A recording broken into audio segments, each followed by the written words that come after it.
এবং জনশক্তি রফতানি এমন কয়েকটি বিষয় অগ্রাধিকার তালিকায় রেখেই একটি জ্ঞান ভিত্তিক উন্নত এবং নিরাপদ মানবিক বাংলাদেশ গঠনের লক্ষ্যে বিএনপি স্বল্প এবং দীর্ঘ মেয়াদী পরিকল্পনা নিয়েছে, যার উপরে আমরা কাজ করছি। প্রিয় ভাই বোনেরা, বাংলাদেশে প্রায় 4 কোটির মতো পরিবার রয়েছে। এই পরিবারগুলোর মধ্য থেকে কম বেশি 50 লক্ষ গ্রামীণ দরিদ্র পরিবারের জন্য আমরা চালুর পরিকল্পনা করছি। মা কিংবা স্ত্রী অর্থাৎ পরিবারের নারী প্রধানের নামে ফ্যামিলি কার্ডটিকে ইস্যু করা হবে।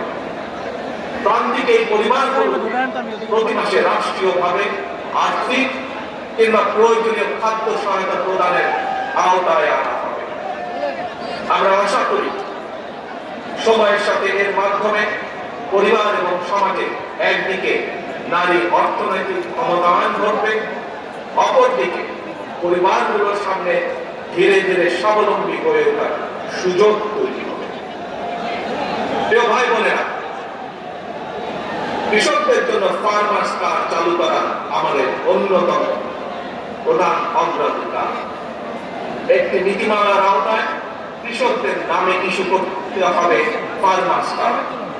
এই ফার্মার্স কার্ডে জমির পরিমাণ, দাগ নম্বর সহ প্রয়োজনীয় সব তথ্য থাকবে। কৃষক এবং কৃষি নির্ভর বাংলাদেশে কৃষি খাতে বর্তমানে শ্রমশক্তির পরিমাণ কম বেশি প্রায় 3.5 কোটির মতো।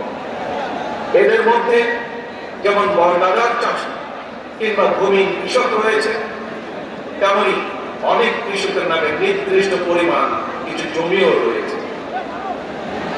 যেসব বর্ডার চাষী কিংবা কৃষক তাদের নামে থাকা জমিতে বছরে একাধিক ফসল ফলাতে গিয়ে আর্থিক সংকটে পড়েন, এমন কৃষকদেরকে কমপক্ষে একটি ফলনের সম্পূর্ণ খরচ রাষ্ট্রীয়ভাবে দেওয়ার পরিকল্পনা আমরা করছি।